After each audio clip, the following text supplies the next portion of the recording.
बिस्मिल्लाहिर्रहमानिर्रहीम। अस्सलाम वालेकुम नाज़रीन, आप देख रहे हैं राय साकिब डिजिटल मीडिया। अगर आपने अभी तक हमारा चैनल सब्सक्राइब नहीं किया तो प्लीज़ सब्सक्राइब कर दीजिएगा और कंटेंट पसंद आए तो लाइक एंड शेयर भी कर दीजिएगा। मुझे नहीं पता कि आप ये आज का मेरा वीलॉग देख भी पाएंगे कि नहीं देख पाएंगे, क्योंकि पूरे पाकिस्तान में तो बिजली बंद है।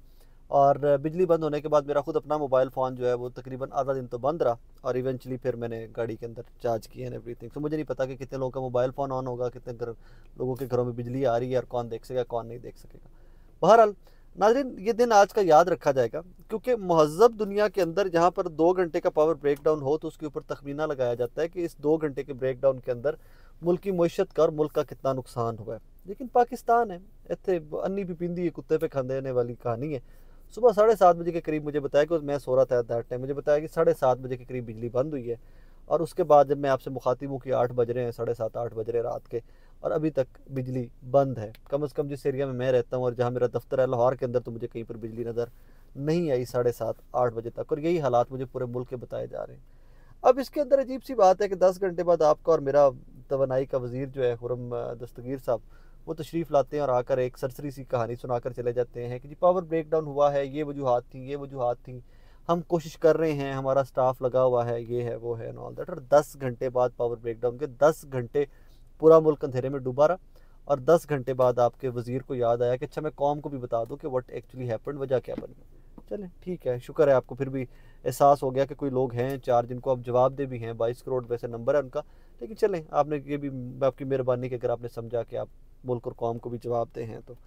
और अगर कोई महज़म मुल्क होता, इसका तखमीना लगाया जाता, इसके ज़िम्मेदारान का तयन किया जाता, और 2 घंटे भी सिर्फ लोड शेडिंग होती तो उनका तखमीना लगाया जाता, ज़िम्मेदारान का तयन किया जाता और उनको सज़ाएँ दी जाती, ताकि इस तरह के ब्लंडर, इस तरह की गलती दोबारा ना हो। लेकिन जिस मुल्क के अंदर 10 घंटे बाद आपका मिनिस्टर आकर बता रहा है आपको कि हाँ मुल्क में पावर ब्रेक डाउन है, क्योंकि शायद मिनिस्टर साहब के दफ्तर में भी जनरेटर लगे होंगे, उनके घर में भी जनरेटर लगे होंगे, उनको शायद पता ही नहीं चला कि बिजली की चली गई है, और उनको किसी ने बता दिया कि भूले चुके किसी दोस्त का फ़ोन आ गया होगा, तो उनको भी एहसास हुआ अच्छा मुल्क में बत्ती नहीं आ रही। आपको याद है वो बार बार मुझे वो कहावत आजकल के हुक्मरानों के ऊपर बड़ी फिट बैठती है कि अगर तुम्हारे पास रोटी नहीं है, आटा नहीं है खाने को, तो केक्स खाओ। सो यही है कि अच्छा पूरे मुल्क में बत्ती नहीं आ रही, ओहो चलो मैं एक प्रेस कॉन्फ्रेंस कर देता हूँ and all that. That is how things are in this country. खैर, मैंने आज जो लाहौर में थोड़ा बहुत विटनेस किया है, मैं वो आपको बता दूं कि इस पावर ब्रेक डाउन और वैसे मईशत की हालत क्या है, हमारे मुल्क के हालात क्या हो चुके हैं। सुबह उठाऊँ तो मुझे भी नहीं पता था बत्ती की हुई है। मैंने भी लगा जो पाकिस्तान के हालात ने, मैं पता नहीं बाप डाले मेरा मीटर ला के ले गया किधरे और जाके लाता उन्हें। मतलब यू नेवर नो ना what is going on in this country. और एग्जैक्ट इसी तरह आज वो एक जोक भी था डिजिटल मीडिया के ऊपर कि भाईजान IMF वालों ने बिल ना देने की वजह से पाकिस्तान का मीटर उतार लिया। तो मैंने लगा हो सकता है मेरा भी कोई मीटर भी जगह ला के ले गया है तो बिजली बंद है, क्योंकि यूपीएस भी डेड हो चुका था और मेरा यूपीएस 8-10 घंटे चलता है, 7 घंटे 8 घंटे। सो खैर डेड हो चुका हुआ था। आगे चले तो कहानी इस तरह की है कि आज मैंने कुछ मोबाइल मार्केटें, मोबाइल जो लाहौर की हैं, वहाँ से एक शो रिकॉर्ड किया टेलीविज़न के लिए। कुछ इस तरह की मार्केटें जहाँ पर कारोबार बहुत ज़्यादा होता है, करोड़ों अरबों रुपए का मार्केटों में डेली का कारोबार होता है। मैं उन मार्केटों में गया हुआ था। वहाँ पर जाकर मेरे माइंड में ये आया कि यार पावर ब्रेकडाउन के ऊपर क्यों ना डिस्कशन की जाए आज की। तो पावर ब्रेकडाउन लोगों को बहुत छोटा सा इशू लगा, उनको लगा यार पावर ब्रेकडाउन हुआ है, ठीक है आप कह रहे हैं पावर ब्रेकडाउन है, हमें भी पता है पूरे मुल्क में बिजली बंद है। बिजली बंद नहीं भी होती तो क्या होता कि रूटीन में जब बिजली आ भी रही होती है तो आपको लगता है हम बड़ा कारोबार कर रहे हैं, कि हमारी शॉप्स की लाइट जब जल रही होती है तो हम बड़ा छक्के मार रहे हैं, वी आर मेकिंग मनी। हम सब रो रहे हैं भाई बैठे हुए, हमारा माल कराची फंसा हुआ है। एक साहब मिले मुझे मोबाइल मार्केट में, हॉल रोड पर मुझे मिले। वो कहते हैं जी मेरा बिजनेस है बैटरीज इंपोर्ट करने का, मैं चाइना से बैटरीज इंपोर्ट करके बेचता हूँ।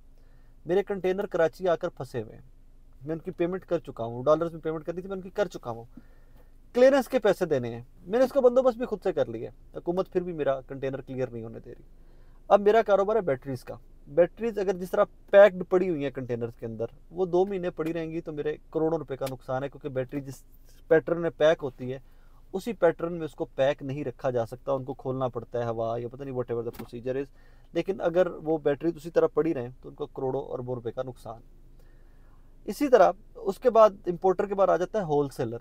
होलसेलर बिल्कुल खाली बैठे हुए, वेले बैठे हुए। जिन होलसेलर के पास पुराना माल पड़ा हुआ है वो कहते हैं जी कि हम में कॉस्ट इतनी ज़्यादा बढ़ गई हुई है कि हम अगर बेचना चाहें तो कोई बंदा ग्राहक है नहीं, खरीदार मिलता नहीं, क्योंकि रेट्स इतने ऊपर चले गए। नीचे चलते आइए तो इवेंचुअली कहानी ये खत्म हो, ये सप्लाई चेन की कहानी खत्म होती है। बाहर बैठा हुआ जो दुकान के बाहर फट्टा लगा के बैठा हुआ ना, जिसने महीने का 10,000 रुपया किराया देना है दुकान वाले को, फट्टे के ऊपर उसने 500-700 रुपये की अपनी दिहाड़ी लगानी है और उसने चले जाना है। मैं हेल्पर आपसे कह रहा हूँ, मैंने लोगों को बाकायदा रोते हुए देखा है, आज बाकायदा रोते हुए देखा है कि कारोबार नहीं है। हमारे घरों के अंदर रास जो थी हमारे कारोबार की, हमने वो रास भी ख़त्म कर ली हुई है। We are dead now. हम लोग घरों में मैंने कहा तो अगर कारोबार नहीं है, डेड, तो तुम लोग यहाँ करने क्या आते हो? फिर किराए भी दे रहे हो, बिल भी दे रहे हो। कहती हम एक चीज़ के ऊपर आ जाते हैं कि भाईजान कम से कम घर रहेंगे तो हमारे बच्चे हमारा ये डिप्रेस्ड फेस नहीं देखेंगे और उनका महरूमी वाला चेहरा हम नहीं देखेंगे। हमें ज़िंदगियाँ गुजर गई कारोबार के अंदर, हम यहाँ आते हैं, सारा दिन बैठते हैं, एक दूसरे दुख सुख शेयर करते हैं अपना, और शाम को घरों में चले जाते हैं। कभी बच्चों के लिए रोटी ले जा सकते हैं और कभी हम कोई बहाना बनाकर कि रास्ते में पैसे गुम गए, ये हो गया वो हो गया। ला इलाहा इल्लल्लाह मोहम्मद रसूलुल्लाह। मैं आपको अल्फन कह रहा हूँ। एक साहब आज वहाँ पर मोबाइल फ़ोन बेचने आए हुए थे हॉल रोड के ऊपर। उनका मोबाइल फ़ोन भी नहीं बिक रहा था क्योंकि वो एप्लीकेशन ही बंद है कि जहाँ से वो चेक करते हैं कि मोबाइल फ़ोन चोरी का नहीं है कि नहीं है, वो भी उनकी एप्लीकेशन बंद थी। तो उन साहब को भी मोबाइल फ़ोन बिक नहीं रहा था। मैंने उनका मोबाइल पकड़ा तो मैंने एक मोबाइल शॉप के ऊपर दिया। मैंने कहा यार मुझे इसकी कीमत तो बता दें इस मोबाइल फ़ोन की। मैं हल्फन आपको कह रहा हूँ, शो में भी वो चलेगा क्लिप। मुझे शॉप वाले ने कहा जी 3 से 4 हज़ार रुपये इस मोबाइल की कीमत है। मैंने उन भाई से पूछा, मैंने कहा जी 3 से 4 हज़ार रुपये का मोबाइल बेचकर आपका क्या आ जाएगा? उसने कहा जी और कुछ नहीं आएगा, आटा 1-2 दिन का आ जाएगा और 1-2 दिन मेरे बच्चे रोटी खा लेंगे। मैंने कहा यार काम कारोबार दुनिया से राब्ता कट जाएगा, तुम्हारा टेलीफोन बंद हो जाएगा। तो उसने कहा जी जिंदा रहूँगा तो राब्ते की ज़रूरत पड़ेगी ना।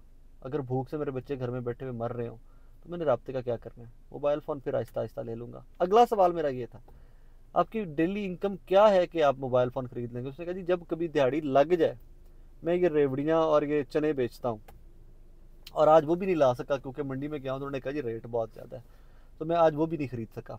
और जब दिहाड़ी लग जाए तो मेरी पर डे इनकम 500 से 700 रुपये है।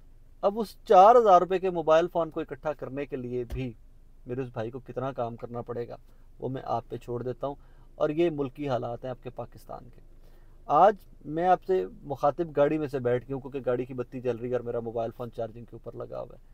वो वक्त आ गया कि मैं आज सीरियस बेसिस पे सोच रहा था कि मुझे मोमबत्तियाँ ख़रीदनी है, घर में गैस नहीं है, लाइट नहीं है, लिहाजा मुझे लकड़ियाँ ख़रीदनी है, कुछ ना कुछ खाना तो है। अगर यही हालात रहे तो चंद दिन के अंदर गाड़ी का पेट्रोल नहीं मिलेगा। ऑन सीरियस नोट आपको और मुझे साइकिल्स पे जाना पड़ेगा, और जो देहातों में हमारे बहन भाई रहते हैं, हमारे बुज़ुर्ग रहते हैं, उनको घोड़े वापस ख़रीदने पड़ेंगे, घोड़े खच्चर ख़रीदने पड़ेंगे, उनके ऊपर सफ़र होगा। और ये 23 जनवरी 2023 में मैं आपसे मुखातिब हूँ, जब दुनिया पता नहीं कहाँ की कहाँ पहुँच गई, चाँद और सूरज से भी कहानियाँ आगे निकल गई हुई हैं, और आप और मैं आज भी एनर्जी क्राइसिस पे लड़ रहे हैं, रोज़गार के लिए लड़ रहे हैं, खाने को रोटी नहीं है।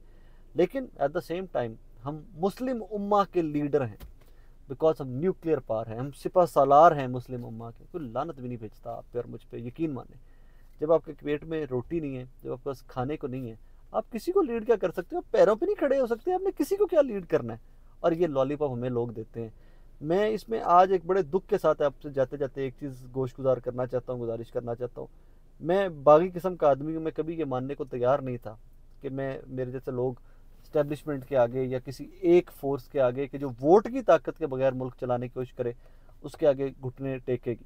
लेकिन आज जो लोगों के हालात बाहर निकल कर मार्केट में देखे ना मैंने, मुझे ये इस्टेब्लिशमेंट से भी गुजारिश करनी पड़ रही है आज कि अगर आप लोग ये सब देख रहे हैं जो इस मुल्क के अंदर हो रहा है और जहाँ तक हालात चले गए हैं, तो गुजारिश ही आप लोगों से की जा सकती है। जिस तरह रईसानी साहब कहते हैं कि अल्लाह गफूरुर रहीम है, वो तो माफ़ कर देता है, पाक फ़ौज माफ़ नहीं करती। आप लोगों से सिर्फ गुजारिश की जा सकती है, रहम करें इस मुल्क के ऊपर तमाम मिलकर, सियासतदान, स्टैब्लिशमेंट, हर बंदा स्टेक होल्डर मिलकर रहम करें। इससे अगली पिक्चर पता नहीं, आप लोग घरों से निकलते नहीं हो, या शायद मेरा इंटरेक्शन ज़्यादा, मेरी इंडस्ट्री इस किस्म की है, मेरी फील्ड इस किस्म की है कि मैं लोगों के से मिलता जुलता रहता हूँ। इससे अगली फ़ेज़ अभी भी बहुत खौफनाक फ़ेज़ है, लेकिन चलें, अगर आप लोगों तक ये फ़ेज़ का एहसास नहीं है तो इससे अगली फ़ेज़ वो है कि चौकों और चौराहों के अंदर लोगों ने गोश्त एक दूसरे का नोच के खाना। और ये मैं लफ्ज़ नहीं इस्तेमाल कर रहा, इट इज़ रियलिटी। ये हकीकतन हालात उस नेज के ऊपर आ गए हैं कि लोगों ने एक दूसरे के कपड़े फाड़ने हैं, लोगों ने एक दूसरे का कच्चा गोश्त खाना है। हम उस नेज के ऊपर आ गए हैं, लोगों के फाके चेहरों से सड़कों के ऊपर नज़र आते हैं। और अगर आप लोगों को अभी भी ये नज़र नहीं आ रहे, अभी भी चीफ मिनिस्टर किसको बनाना है, अगला प्राइम मिनिस्टर किसको बनाना है, एस्टेब्लिशमेंट ने किसके ऊपर हाथ रखा हुआ है, किसके ऊपर नहीं रखा हुआ, अगर ये लड़ाई है आप लोगों की, तो वो वक्त दूर नहीं है कि 1% से भी कम लोग जो इस मुल्क के ऊपर हुकूमत करते हैं, अगर हम लोग महफूज नहीं है, आम आदमी महफूज नहीं है, तो आप लोग कैसे महफूज रहोगे? आप लंदन भाग जाना, आपके महल तो यहाँ पे होंगे ना। आप चले जाना अमेरिका, आप वहाँ पे जाके बेवर्ली हिल्स में ले लेना मेंशन कोई, लेकिन आपके बाकी सारा सेटअप तो यहाँ पे होगा ना। तो ऐसे होने वाला नहीं है। आप ऑस्ट्रेलिया चले जाइए, ख़रीद लीजिएगा वहाँ पर जाकर कोई जजीरा, लेकिन आपका ख़ानदान, आपका बाकी सेटअप तो पाकिस्तान के अंदर है। उन सब की सोच लीजिए, छोड़ दें मेरा ना सोचें, छोड़ दें 22 करोड़ का ना सोचें, छोड़ दें पाकिस्तान का ना सोचें, और यार मुट्ठी भर जो 2 4 10 लोग तुम्हारे रिश्तेदार हैं करीबी, उन्हीं का सोच लो। सारी दुनिया को लेकर तुमने पाकिस्तान से तो नहीं चले जाना। बहरहाल डिप्रेशन की एक्सट्रीम है नाज़रीन, चारों तरफ पाकिस्तान के अंदर, चारों तरफ पाकिस्तान के अंदर। इसीलिए मैं कहता हूँ दुआ किया करें, पाकिस्तानी मेहनत में कमी नहीं छोड़ते। मामला कोई मुकद्दर के हेर फेर का और हमारी किस्मत का है, इसीलिए कहता हूँ दुआ किया करें। Thank you very much.